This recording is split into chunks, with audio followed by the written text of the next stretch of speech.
Yes, we are back here on Straight Out of the Cannon.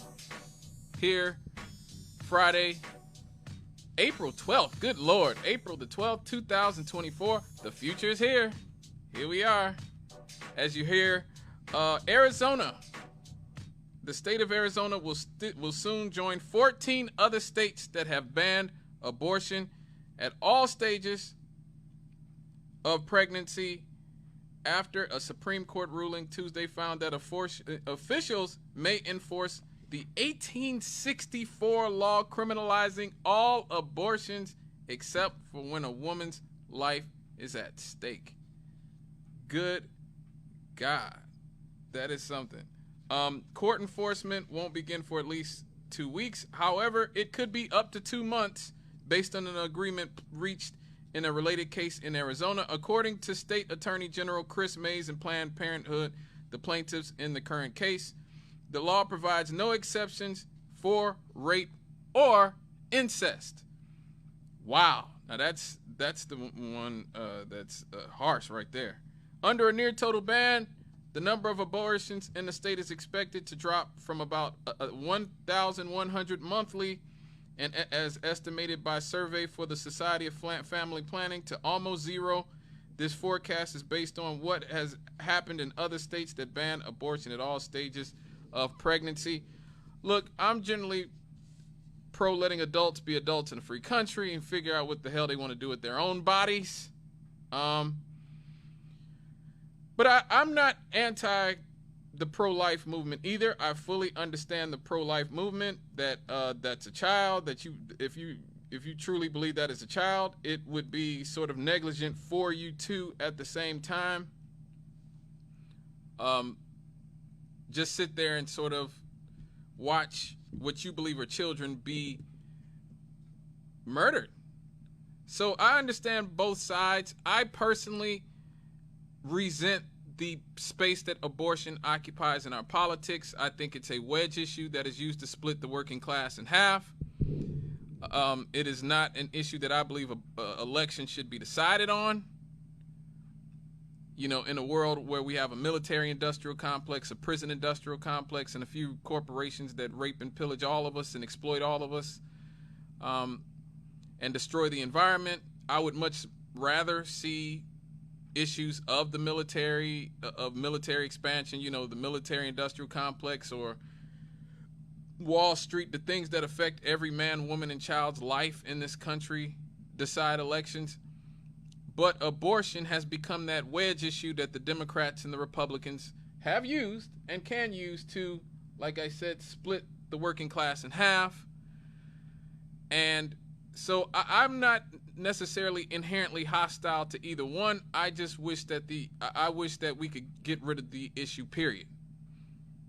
And we need to talk about why we can't get rid of the issue, period, because both parties benefit from abortion being a wedge issue that splits the working class in half. Okay? The status quo, Roe v. Wade, for 50 years was what was most beneficial to the mainstream of the Democratic and the Republican parties, because the Republicans could raise money off saying, we're going to overturn Roe v. Wade and we're going to maintain and we're going to protect life. And then the Democrats could say, well, we need to raise money because the Republicans are trying to get rid of Roe v. Wade. And the mainstream of both parties both had a gay old time for about 40 years, just sort of keeping their respective bases twisting in the wind. I think I would be remiss if I did not talk about how the Democrats have had 4 presidents who could have codified Roe v. Wade into law. Jimmy Carter could have codified Roe v. Wade into law. Bill Clinton could have codified Roe v. Wade into law. Barack Obama, Barack Obama literally promised that codifying Roe v. Wade into law would be the first thing he did when he got in office. He literally said that. These are his words, not mine. as you were talking about earlier, the recent Bush Supreme Court's decisions really took away critically important decisions from women and put them in the hands of politicians. And as a result of this, we're expecting and have already seen so much anti-choice legislation at the state level. What would you do at the federal level, not only to ensure access to abortion, but to make sure that the judicial nominees that you will inevitably be able to pick are true to the core tenets of Roe v. Wade?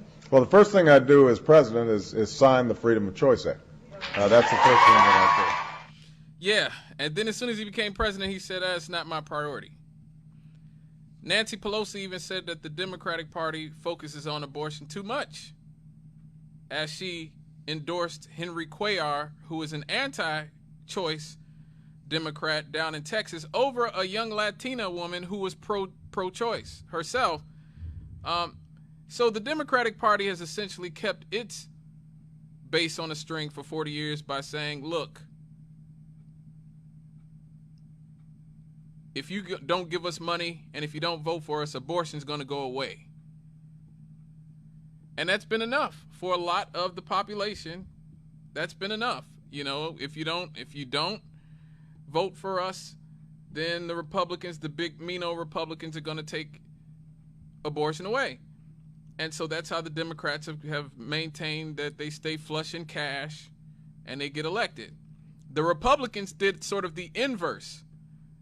The Republicans said, if you want abortion to go away, you got to keep voting for us.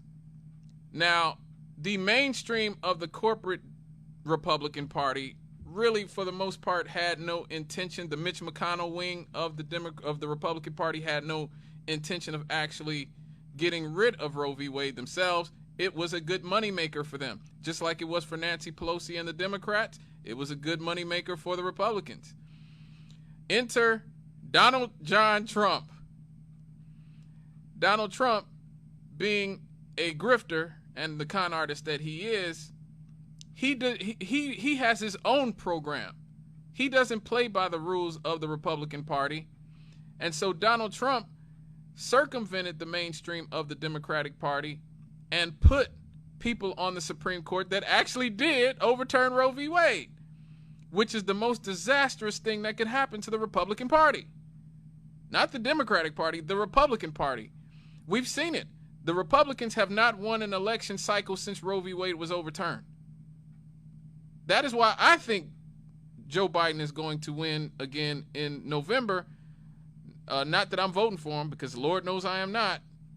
I vote third party, as I state weekly. But I don't believe that white women are going to allow Donald Trump to get away with being the president that put the people on the Supreme Court that overturned Roe v. Wade. They may not care about genocide in Gaza. They may not care about Wall Street exploiting all of us. They may not care about the prison industrial complex that mass incarcerates black people or reparations. They may not care. There's like 100 things that they really don't care about. The one thing that the biggest voting bloc in America is almost unified in voting for, that is the right to have an abortion.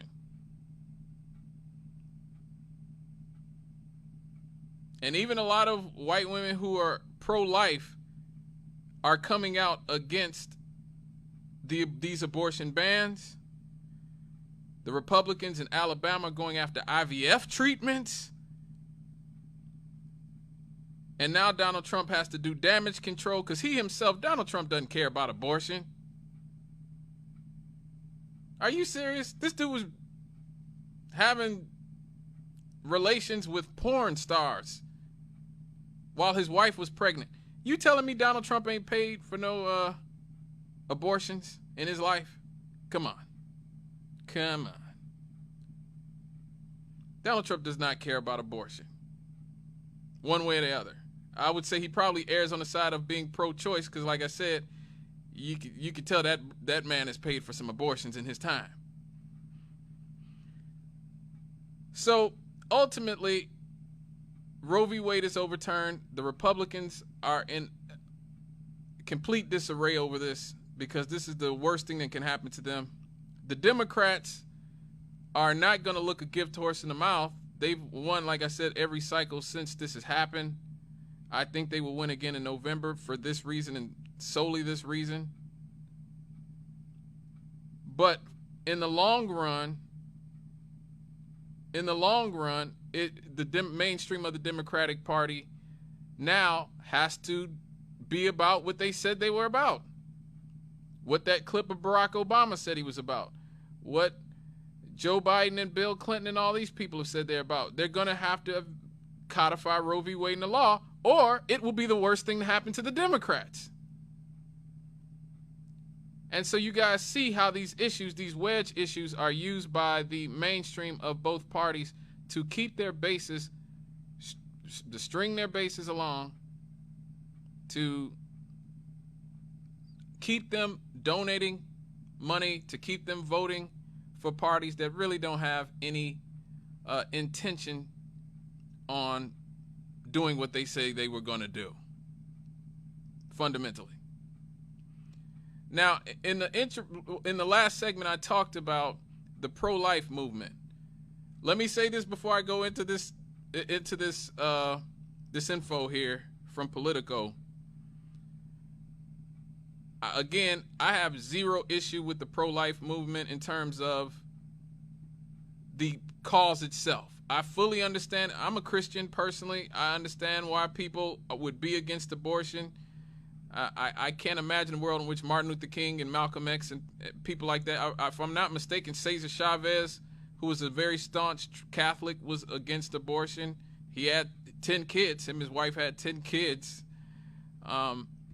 So obviously, I mean, Fannie Lou Hamer, the most prominent woman of the civil rights movement, other than, I guess, maybe Rosa Parks, when she went to the White House in 1969, with at the end of, I think it was LBJ's term or the beginning of Nixon, she called abortion legalized murder. Jesse Jackson used to be against abortion. Teddy Kennedy. There used to be a lot of pro-life Democrats and pro-life people on the left in the late 60s, early 70s.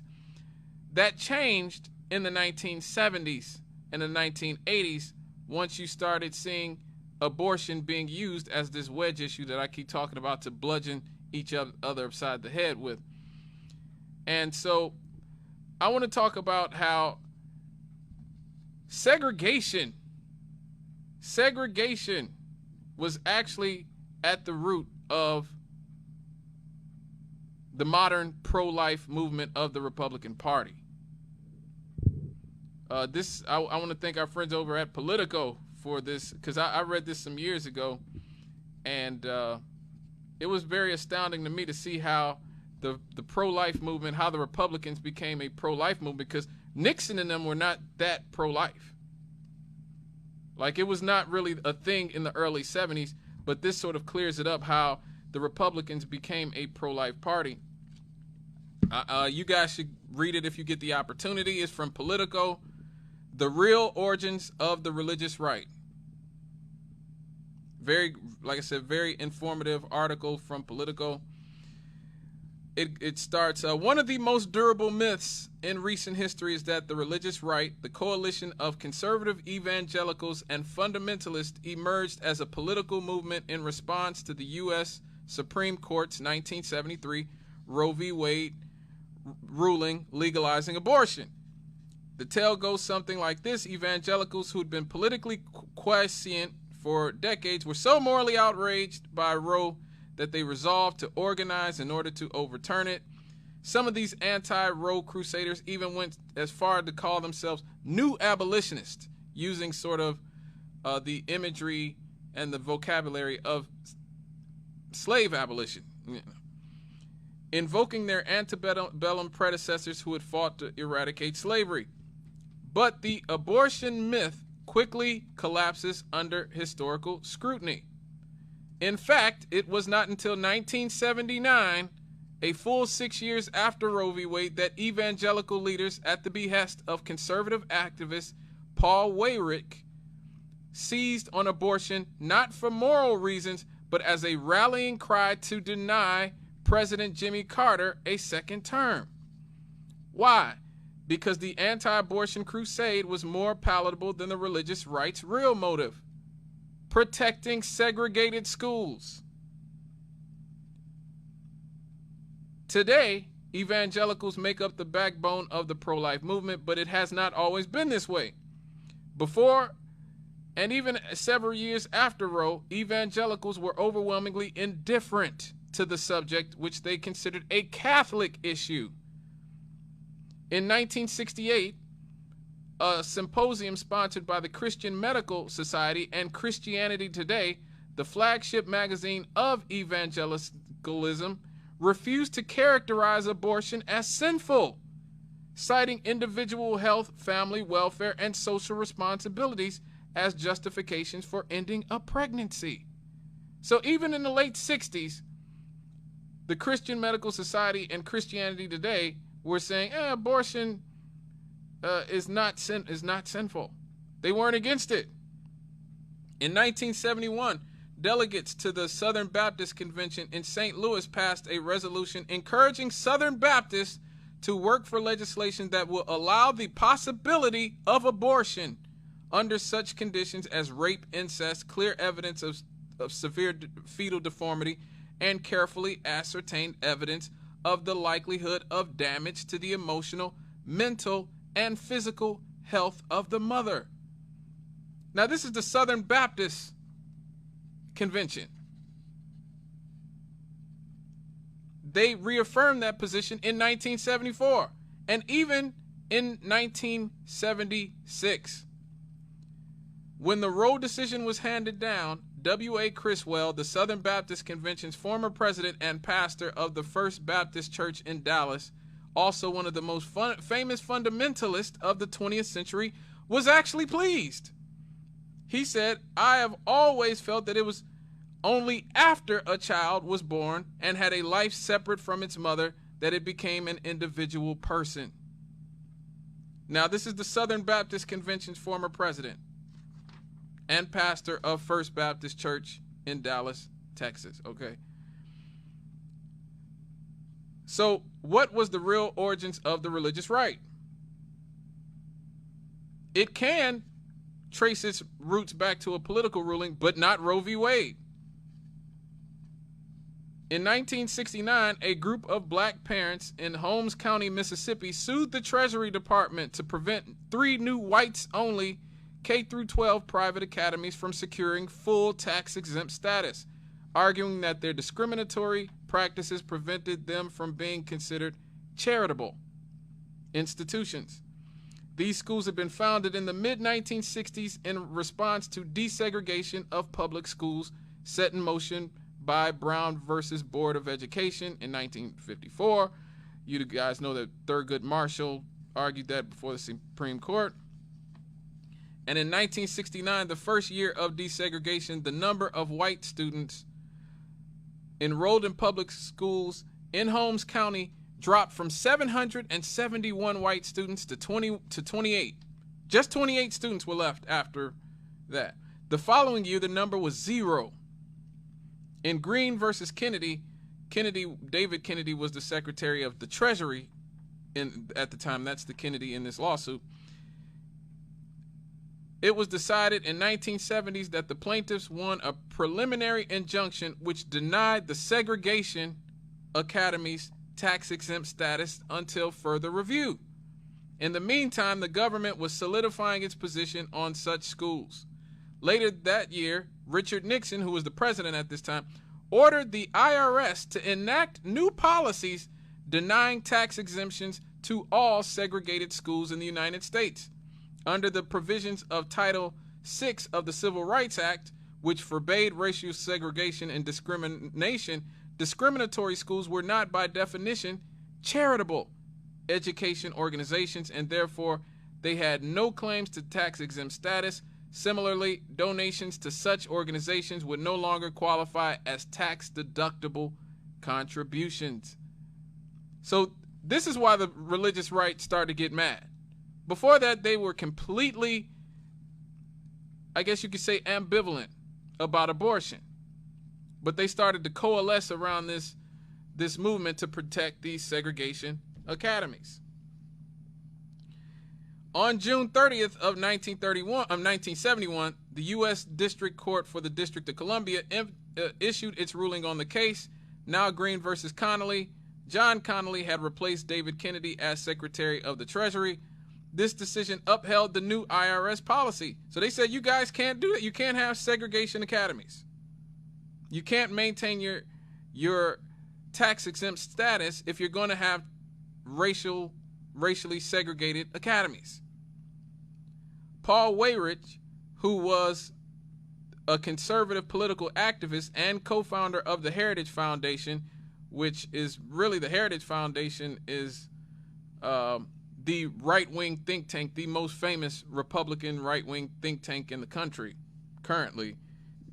This guy, Paul Weyrich, or Weyrich, was the co-founder of this foundation.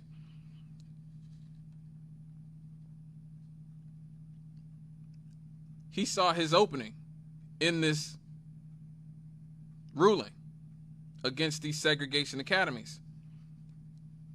Now, in the decades following World War II, evangelicals, especially white evangelicals in the North, drifted towards the Republican Party. Despite these predilections, evangelicals had largely stayed out of the political arena, at least in any organized way. If he could change that, Weyrich reasoned, their numbers would constitute a formidable political bloc, one that could easily get behind conservative causes. The new political philosophy must be defined by us in moral terms, packaged in non-religious language, and propagated throughout the country by our new coalition, Weyrich wrote in the mid-1970s. When political power is achieved, the moral majority will have the opportunity to recreate this great nation. But this hypothetical moral majority needed a catalyst, a standard to which to rally around. For 2 decades, Weyrich, by his own account, had been trying out different issues, hoping that one might pique evangelical interest. He tried pornography. That's why they spent the 70s trying to put Hugh Hefner and Larry Flint in prison. Prayer in schools. Remember the Republicans tried to get the people to rally around that. And the proposed Equal Rights Amendment to the Constitution. And so he failed at all of it. He could not get the public to really get behind these new issues. And this is what I talked about earlier on. The Democrats and Republicans, they need wedge issues to divide the working class. That's why you notice when gay marriage became the law of the land in this country, that's when the transgender issue comes up. Nobody gave a doggone about transgenders until about 10 years ago when gay marriage was taken out of the political arena. Now gays get married, even most Republicans support it, and nobody really cares.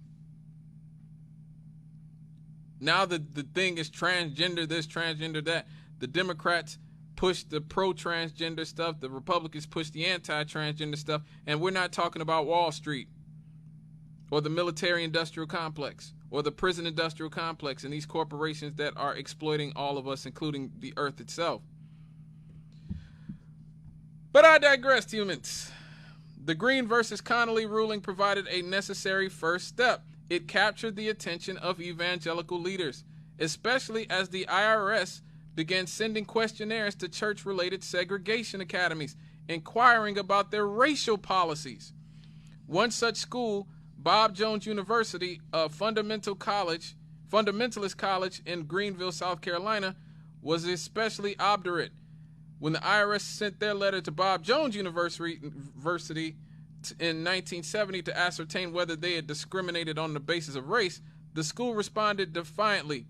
It did not admit African Americans.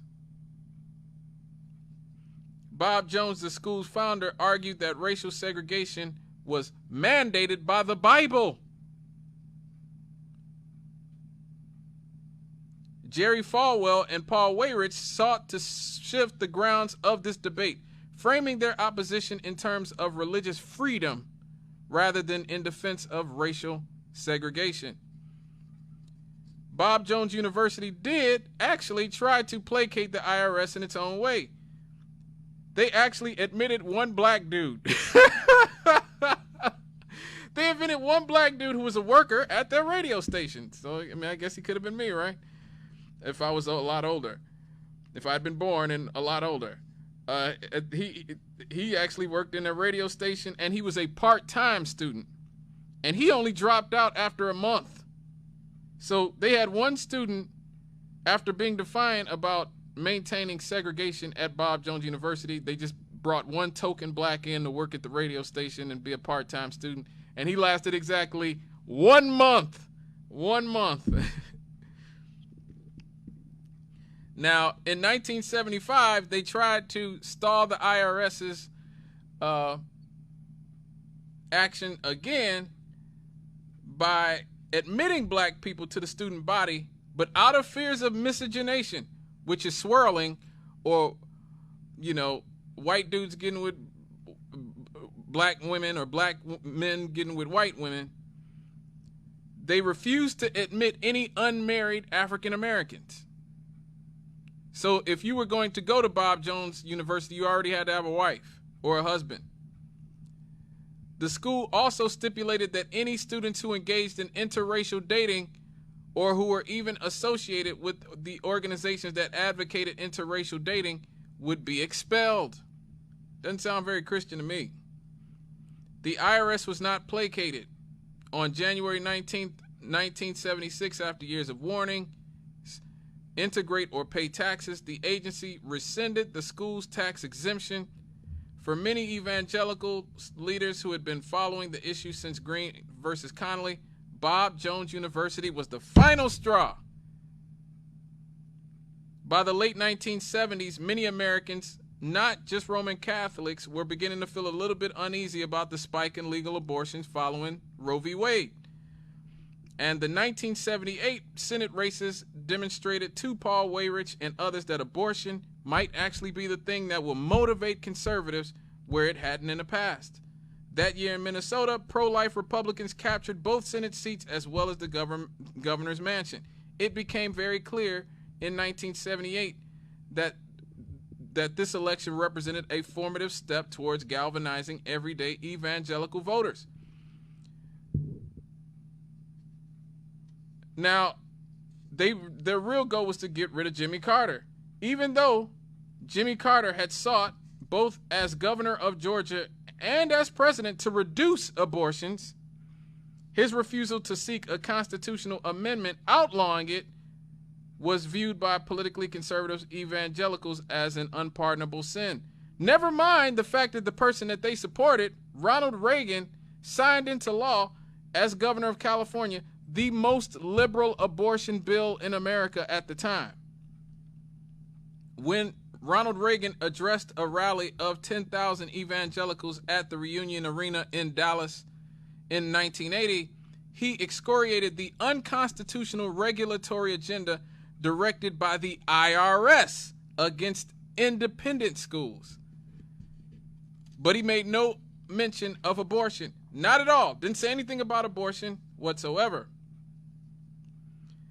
Given Jimmy Carter's political troubles, the defection of evangelicals may or may not have been decisive. But it is true. This is the truth. And this is how you know. Evangelicals helped Jimmy Carter in 1976 to win the presidency. And then they turned dramatically against him.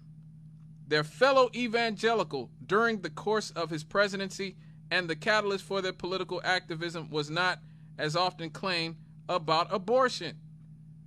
Because if you look at Jimmy Carter's record versus Ronald Reagan's record, Jimmy Carter was by far a lot more anti-abortion than Ronald Reagan was.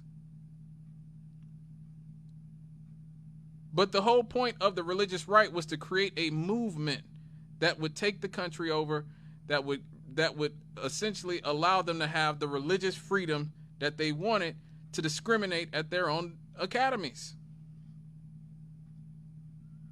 So the roots of the modern pro-life movement is once again in politics. It's in politics, particularly racial politics.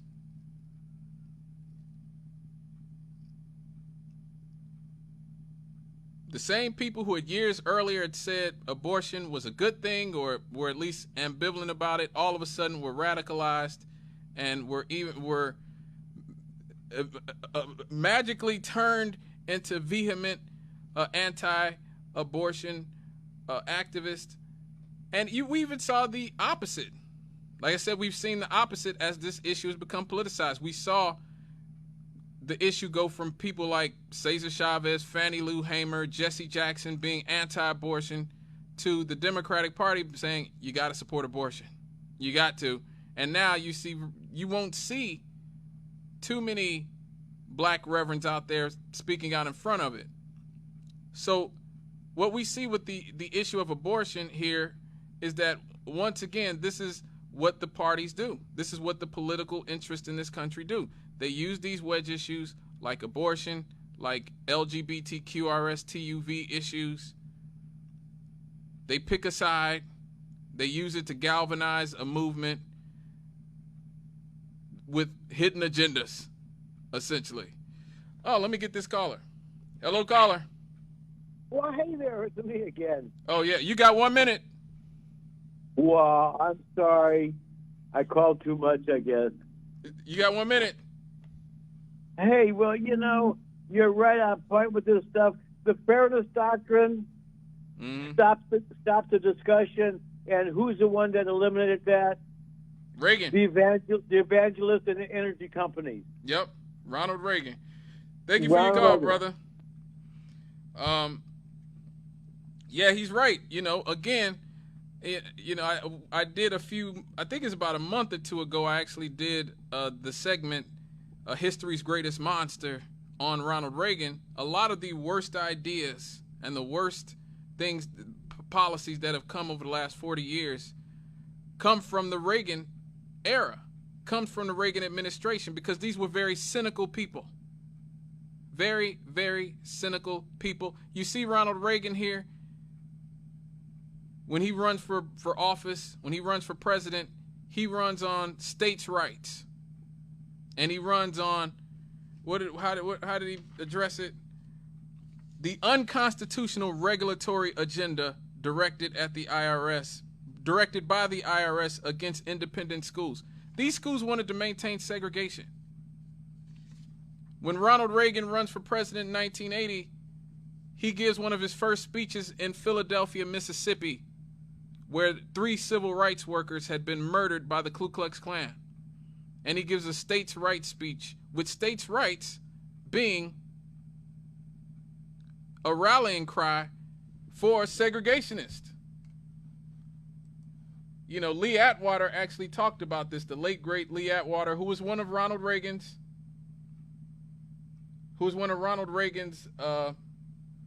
advisors. He talked about this, about how the evolution of the language of the conservative movement had to change over the time to hide their generally racist intentions.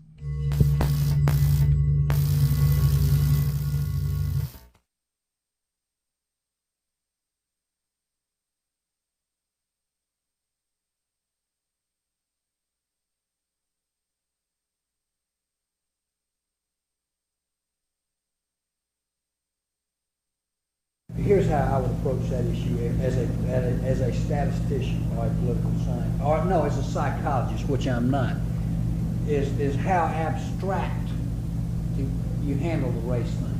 In other words, you start out, and now y'all aren't quoting me on this. You start out in 1954 by saying nigger, nigger, nigger. By 1968, you can't say nigger. That hurts you, backfires. So you say stuff like forced busing, states' rights, and all that stuff. And you're getting so abstract now, you're talking about cutting taxes, and all of these things you're talking about are totally economic things, and the byproduct of them is blacks get hurt worse than whites. And subconsciously, maybe that is part of it. I'm not saying that, but I'm saying that if it is getting that abstract and that coded, that we're doing away with the racial problem one way or the other. You follow me? Because obviously sitting around saying we want to cut taxes, we want to cut this, and we want is much more abstract than even the busing thing, and a hell of a lot more abstract than nigger, nigger, So any way you look at it, race is coming on the back burner. So what you're saying is, again, as Lee Atwater, who was the political strategist for Richard Nixon, for Ronald Reagan, talked about, he said all of it, states' rights, school busing, taxes, all these things are code for things that are going to hurt black people worse than they hurt white people. All of it. This is the architect of Richard Nixon's and Ronald Reagan's Southern strategy.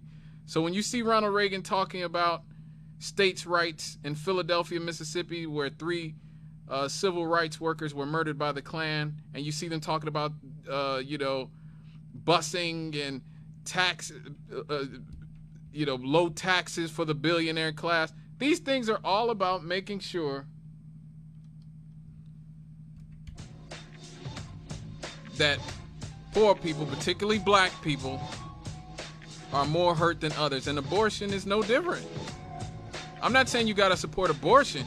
I fully understand why people think that a child that deserves to live, or a fetus deserves to grow and be a child. I fully understand that. I don't think that's bad at all. I think a lot of instances liberals do the exact opposite, where they start to then vilify people who want children to live or want potential children to live. I don't agree with that either.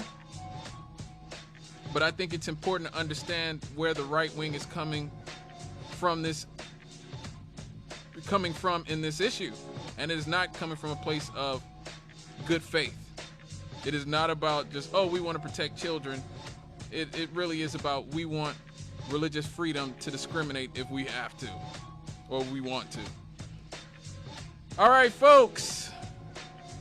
When we come back, happy yappies!